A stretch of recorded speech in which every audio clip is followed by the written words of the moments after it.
We've all been told that building a 3 to 6 month emergency fund is a financial must. But what if that advice isn't always the best move?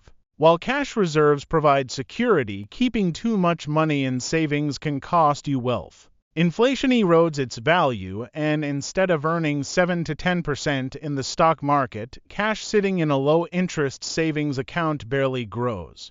That's why some financially savvy people skip a traditional emergency fund and take a different approach, redirecting their cash toward investments or more flexible financial tools. One alternative is using a line of credit or low-interest credit cards. If you have a strong credit score, you could rely on a 0% APR credit card or home equity line of credit for emergencies. Instead of keeping thousands of dollars in cash earning nothing, you invest that money in higher return assets. Then, if an emergency happens, you borrow what you need. However, this requires discipline. If you misuse credit or can't access funds when needed, it could backfire. Another alternative is keeping your emergency fund inside a brokerage account. Instead of sitting in cash, your money is invested in low-risk ETFs, dividend stocks, or bonds, allowing it to grow while still being liquid. The downside: if the market crashes when you need money, you might have to sell at a loss.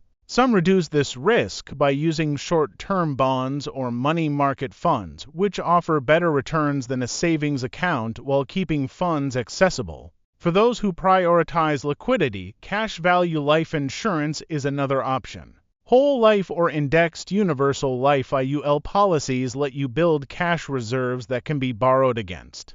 This strategy isn't for everyone. It requires high premiums and a long-term commitment, but it offers a tax-advantaged way to store emergency funds while building wealth.